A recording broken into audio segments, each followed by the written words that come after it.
පාඩමේ මාතෘකාව තාත්වික සංඛ්‍යා. අපි මේ වෙනකොට සංඛ්‍යා වර්ග කීපයක් ඉගෙනගෙන තියෙනවා.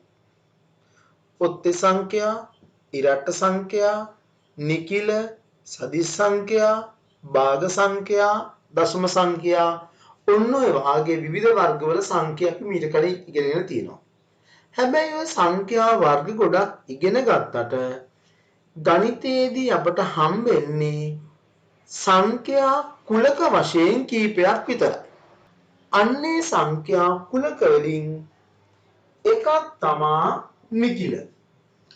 අපි නිකිල හඳුන්වන්නේ ඉසඩ් දකුණේ. ධන නිකිල. අපි ධන නිකිල හඳුන්වනවා ඉසඩ් ධන කියලා. ඒ කියන්නේ ධන 1, ධන 2, ධන 3, ධන 4 වාගේ පූර්ණ සංඛ්‍යාවලට අපි කියනවා ධන නිකිල කියලා. අනෙත් එක තමා ඍණ නිකිල. ඉසඩ් ඍණ වලින් සංකේතවත් කරනවා. ඍණ නිකිල කියලා කියන්නේ ඍණ 1, ඍණ 2, ඍණ 3 ආදී වශයෙන් තියෙනවා. මෙහාට ලිව්වත් කමක් නැහැ. සංඛ්‍යා රේඛාවේ මේ පැත්තට යෙදෙන හින්දා ඒ පැත්තට මම ලිව්වේ. අපි ඊගාවට පොදුවේ නිකිල කියලා කියන්නේ ඍණ නිකිල, ඊගාවට බිඳුව, ආයේ ධන නිකිල. මෙන්න මේවා ඔක්කොටම පොදුවේ කියනවා නිකිල. බලන්න බිඳුව ධන නිකිලයක් වෙන්නෙත් නැහැ, ඍණ නිකිලයක් වෙන්නෙත් නැහැ. එහෙනම් බිඳුව නිකිලයක්. මේ බිඳුවෙන් දකුණු පැත්තේ තියෙන පූර්ණ සංඛ්‍යා ධන නිකිල වෙනවා. වම් පැත්තේ තියෙන පූර්ණ සංඛ්‍යා ඍණ නිකිල වෙනවා. එහෙනම් අපට මෙන්න මේ නිකිල කුලකය ලියන්න පුළුවන් මේ විදිහට. මේ දක්වා තියෙන්නේ ඍණ නිකිල.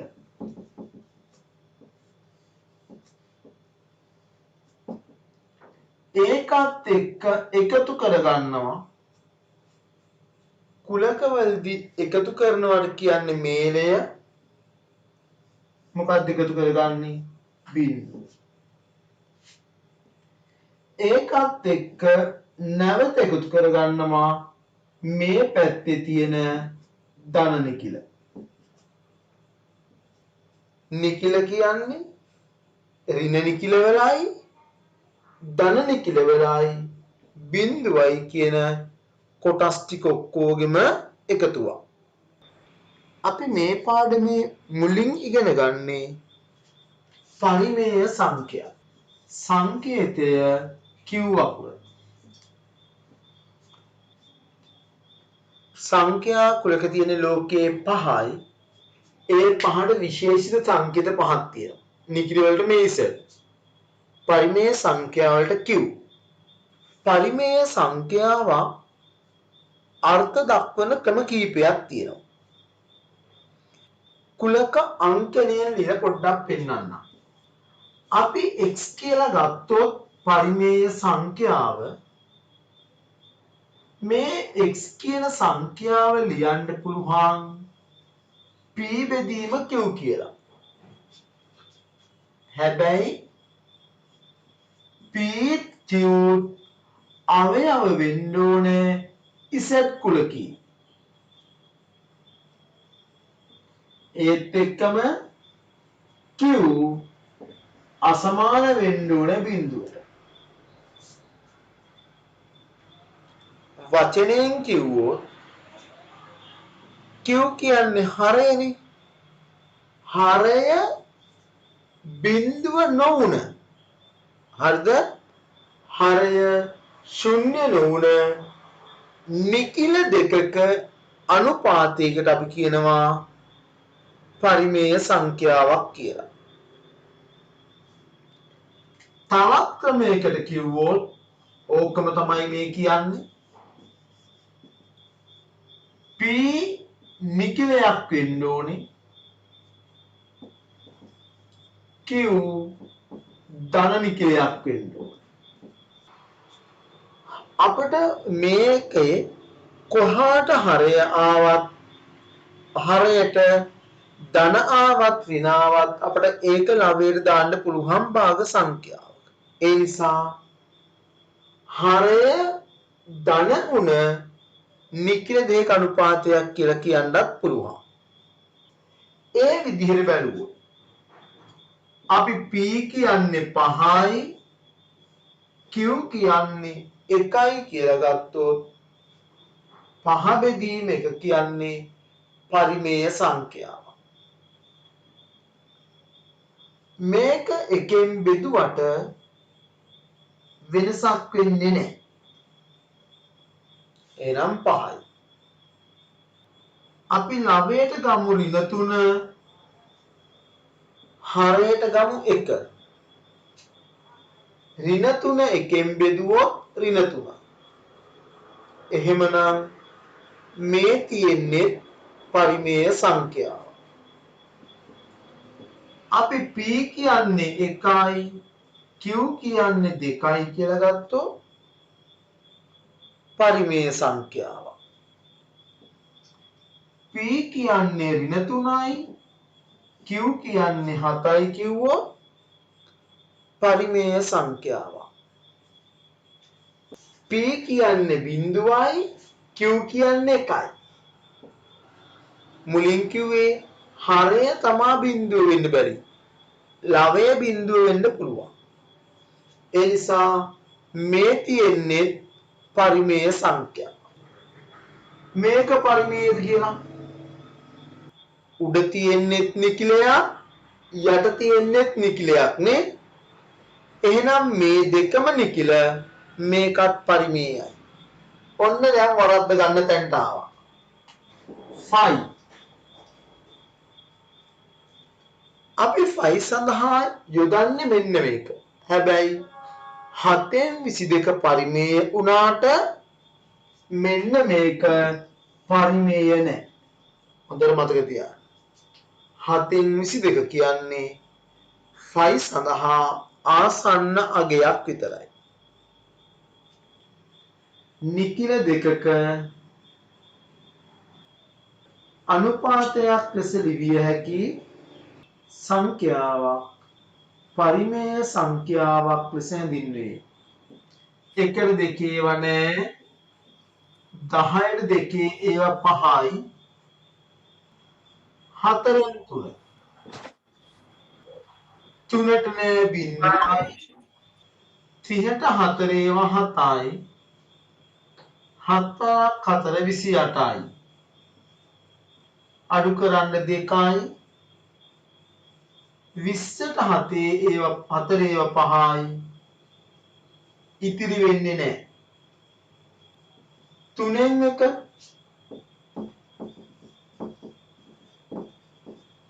10ට 3 වරක් 3යි. 3 වරක් 3 9. අඩු කරා ආයේ 10ට 3 වරක් 3. 3 වරක් 3 9යි. ඉතිරි 1යි. ආයේ බිඳුවක් ගත්තා. 10ට 3 වරක් 3යි. 3 වරක් 3 9. ආයෙත් එන්නේ 3මයි නේද? හරිද? 10ට 3 වරක් 3. එහෙමනම් මේක කොච්චර බෙදන් ගියත් උත්තරේ හැම වෙලාවෙම මෙතන ලියවෙන්නේ 3යි 3යි 3යි 3යි කියලා. ඒ නිසා මම ලියන්නම් 3යි 3යි 3යි 3යි තිත්තිය. අපි තව එකක් ගමු. 7න් 3 බෙදමු. දශම. 30ට 7 වරක් 4යි. 7 වරක් 4 28. දෙකක් හිතේ. 20ට 7 වරක් 2 14යි. බලන්න කීයක් ඉතිරිද? 6යි. ආයේ බිඳුවක් ගන්න 60යි. 4කට 56යි 4ක් ඉතුරු. 40ට 4 5 35යි 5ක් ඉතිරි. මම ලියන්න.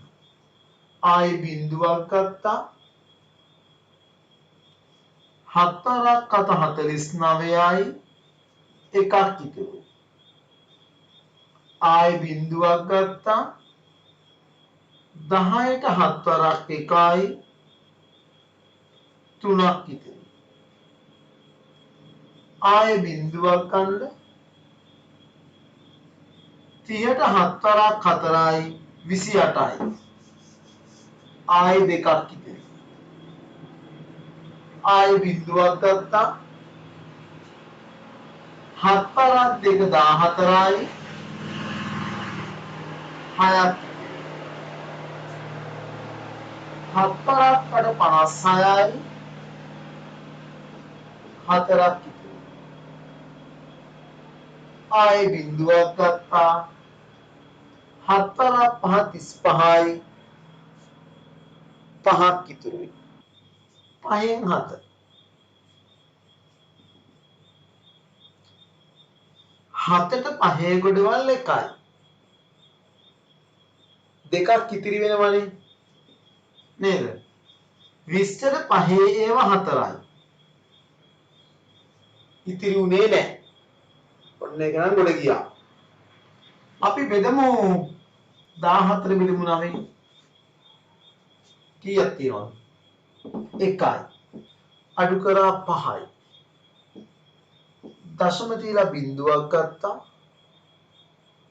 9 5 45යි. අඩු කරන්න 5යි. 50ට 9 5 45යි. ආයි 5ක් ඉතුරුයි. ආයි ඉන්නේ 5යි. 5 5 5 එක දිගට.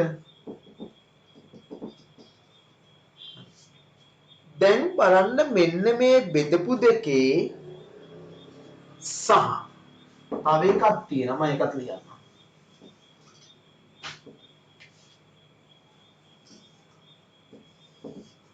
අපි දෙකේ වර්ගමූලය හෙව්වොත් 1.4 4යි 1යි 4යි 2යි 1යි 3යි 1යි 3යි 5යි 6යි 2යි.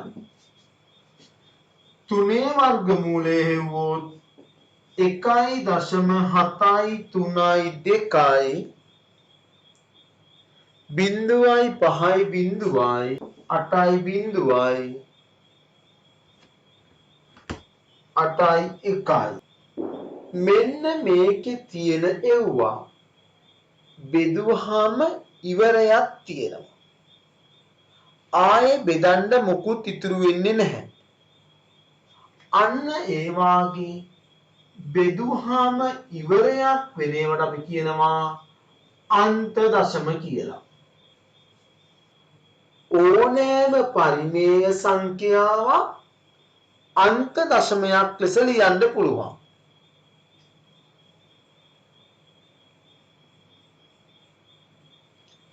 බලන්න මේවා බෙදුවාම ඉවරයක් නැහැ. නමුත් අපට ඔහොම ගොඩාක් බෙදන්න ඕනේ නැහැ. මෙතනින් පස්සේ එන්නේ 3 ඒවම විතරයි. අපි ඔය විදිහට එකම කාණ්ඩය නැවත නැවත යෙදෙනවා නම් රටාව නෙවෙයි එකම කාණ්ඩය නැවත නැවත යෙදෙනවා නම් ඒවට කියන්නේ සමාවර්ත දශම කියලා. සමාවර්ත දශමයක් අපි ලියන්නේ 0.0 සමාවර්ත 3. උඩින් තිතක් තියලා තියෙනවා. එතකොට මේකෙත් පේනවා ඇති මෙන්න මේ කෑල්ලම තමයි අපහු වෙන්නේ. 4යි 2යි 8යි 5යි 7යි 1යි. 4යි 2යි 8යි 5යි ආවේ. එහෙනම් අපි මේක කියවන්නේ බිංදුවයි දශම සමාවර්ත 4යි 2යි 8යි 5යි 7යි 1යි. සමාවර්ත කාණ්ඩයේ ආරම්භක ඉලක්කමේ අවසාන ඉලක්කමේ උඩින් තිතක් තියෙනවා. මේක 1යි දශම සමාවර්ත 5. මේක බලන්න 4යි 1යි 4යි 2 නේ එකෙන් පස්සේ 4 4යි 1යි 4යි 2යි එකෙන් පස්සේ නෑ නේද රටාවක් නෑ මේකේ 7 තියෙනවා ආපහු හම්බෙලා නෑ බිංදුව හම්බෙලා තියෙනවා බිංදුවයි 5 බිංදුවයි 8 බිංදුවයි 8 ආය වෙනස් වෙලා නේ එහෙනම් මේක බෙදුවාම රටාවකුත් නෑ ඉවරෙකුත් නෑ ඒ නිසා මේවට කියනවා අනන්ත දශම කියලා එක නයන් නෑ වෙනස් වෙන්නේ දැන් අපිට බෙදන්න දුන්නාම මෙච්චර ගොඩක් බෙදන්න ඕනේ නෑ මේ වාගේ වර්ගමූල සංඛ්‍යාවක් තිබ්බොත් කවදාවත් බෙදලා ඉවර වෙන්නේ නැහැ. හරයට දෙකේ ඉලක්කම හරි ඒකේ බලයක් හරි පහේ ඉලක්කම හරි ඒකේ බලයක් හරි ඔය දෙකේ ගුණිතයක් හරි මම පස්සේ පෙන්නනවා තිබ්බොත් අන්ත දශමයක් එහෙම නොවන සියල්ලම සමාවර්ත දශම. එකම කාණ්ඩ මේ කෙටි කාලින ක්‍රමයට ලියා ගන්න. කෙටි කරන්නේ සමාවර්තයේ පටන් ගන්න එකයි සමාවර්ත කාණ්ඩයේ අවසන් වෙන එකයි උඩින් තිත එතකොට මෙන්න මේවට අපි කියනවා අපරිමේය සංඛ්‍යා කියලා. පරිමේය සංඛ්‍යාවල සංකේතය Q එහෙනම් ඒකට අයිති නැත්තම් Q dash අපට ඕනෑම අනන්ත දශමයක් එහෙම නැත්තම් නිශ්චිත අගයක් නැති වර්ගමූල සංඛ්‍යාවකට කියනවා අපරිමේය සංඛ්‍යාවක් කියලා. එහෙමත් නැත්තම් p බැදීම q ආකාරයට ලියන්න බැරි නම් ඒ ඔක්කොම අපරිමේය සංඛ්‍යා. නිකිල දෙකක අනුපාතයක් ලෙස ලිවිය නොහැකි සංඛ්‍යා අපරිමේය සංඛ්‍යා ලෙස හැඳින්වේ. තාත්වික සංඛ්‍යා real numbers සංකේතය සංඛ්‍යා රේඛාවක් මත නිරූපණය කළ හැකි ඕනෑම සංඛ්‍යාවක් තාත්වික සංඛ්‍යාවක් ලෙස හැඳින්වේ. අපි සාමාන්‍යයෙන් ගණන් කරන්න ගන්න ඉලක්කම් වලට කියනවා ගණින සංඛ්‍යා කියලා. අපි ගණන් කරන්නේ කීයද? 1 2 3 4 5 එහෙමනේ. ළමයි හරි ඩෙස් හරි ගෙවල් හරි මොනම හරි ගණන් කරලා පටන් ගන්න එකේ ඉඳලා. එතකොට මෙන්න මේ ටිකට කියනවා ගණින සංඛ්‍යා කියලා. ඒත් එක්කම මේ ගණින සංඛ්‍යා වලටම තවත් නමක් කියනවා ප්‍රකෘති සංඛ්‍යා කියලා. natural numbers සංකේතයේ ඔන්න ගැටලුවක් තියෙන තැනක් කියන්නේ. මේ ප්‍රකෘති සංඛ්‍යා පිළිබඳව තවමත් ලෝකේ නිශ්චිත පිළිතුරක් නැහැ. සමහර රටවල් වල බිංදුව ප්‍රකෘති සංඛ්‍යාවක් කියලා සැලකෙනවා. සමහර රටවල් බිංදුව ප්‍රකෘති සංඛ්‍යාවක් නෙවෙයි කියලා සැලකනවා. ප්‍රකෘති සංඛ්‍යා එහෙම නැත්නම් ධන නිකිල ටික. ඊට පස්සේ මෙන්න මේ සංඛ්‍යා ටිකත් එක්ක බිඳුවක් අරගෙන ඍණ සංඛ්‍යාවක් ගත්තොත් අපි මේවට කියනවා නිකිල කියලා.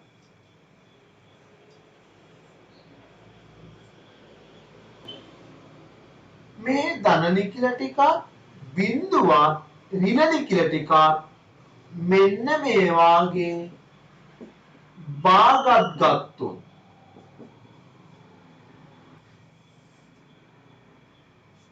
ඔය භාගත් එක්ක ගත්තොත් අපි මෙන්න මේවට කියනවා පරිමේය සංඛ්‍යා කියලා. ඔය පරිමේය සංඛ්‍යා ටිකයි අර අපි කිව්වේ මෙන්න මේ වාගේ අපරිමේය සංඛ්‍යා ටිකයි ඔක්කොම අරගෙන කුලකයකට දැම්මොත් මෙන්න මේ කුලකයට කියන්නේ තාත්වික සංඛ්‍යා කියලා.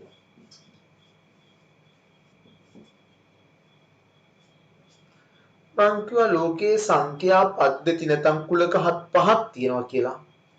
එකක් තමයි ප්‍රකෘති සංඛ්‍යා, දෙවෙනි එක නිකිල, තුන්වෙනි එක පරිමේය සංඛ්‍යා, හතරවෙනි එක තාත්වික සංඛ්‍යා, අනිත් වර්ගය තමයි අතාත්වික සංඛ්‍යා නැත්නම් සංකීර්ණ සංඛ්‍යා. වගුවේ මීට වඩා ටිකක් වැඩියෙන් කියලා දෙනවා. තාත්වික සංඛ්‍යා අපිට බෙදන්න පුළුවන් වර්ග දෙකකට. එකක් තමයි පරිමේය, අනිත් එක අපරිමේය. අපරිමේය සංඛ්‍යාවක් අනිවාර්යයෙන් ඉන්නේ අනන්ත දශමයක්. වර්ගමූල දෙක මෙන්න මේ වාගේවා. පරිමේය සංඛ්‍යාවක් එක්කෝ වෙන්න පුළුවන් නිකිලයක්, එහෙම නැත්නම් භාගයක්. නිකිලයක් නම් වෙන්න පුළුවන් ප්‍රධාන ආකාර තුනයි. එක්කොත් ඍණ නිකිලයක් වෙයි, එක්කොත් බිඳුව වෙයි, එක්කොත් ධන නිකිලයක් වෙයි. භාගයක් නම් අනිවාර්යයෙන්ම අන්ත දශමයක් හෝ සමාවර්ත දශමයක් වෙනවා. මේ වාගේ එකක් හෝ මේ වාගේ එකක් වෙනවා. අනන්ත දශම විතරයි අපරිමේය කොට අයිති වෙන්නේ. පරිමේය ගොඩේ නිකිල ඒ කියන්නේ ධන ඍණ සහ බිඳු ඔක්කොමයි තියෙන්නේ. භාග කියන්නේ අන්ත සමාවර්ත දිගින් දෙකමයි. පළවෙනි එක දෙකෙන් එක මේකත් නිකිලයක් මේකත් නිකිලයක්. එහෙනම් පරිමේය සංඛ්‍යාවක්. මේකත් නිකිලයක් මේකත් නිකිලයක්. එහෙනම් ඒකත් පරිමේයයි. මේක එන්නේ අනන්ත දශමයක්. එහෙමනම් පරිමේය නැහැ. දීලා තියෙන සමාවර්ත දශමයක්. එහෙමනම් පරිමේයයි. ඉවරයක් නෑ. 7යි 2යි 7යි 3යි 7යි 4යි. රටාවක් තියෙනවා. නමුත් එකම කාණ්ඩේ නෑ. එහෙනම් පරිමේය නෑ. මෙන්න රටාවට තියෙන එකම කාණ්ඩේ 27 27 27මයි. එහෙමනම් පරිමේය. රටාවක් තියෙන්නේ. නමුත් නැවත නැවත එදිලා තියෙන්නේ එකම කාණ්ඩේ නෙවෙයි. පරිමේය නෑ. 8 වර්ගමූලය දන්නේ නෑ. ඒ නිසා පරිමේය නෑ. 16 වර්ගමූලය 4යි. ඒ නිසා ඒක පරිමේය සංඛ්‍යාවක්.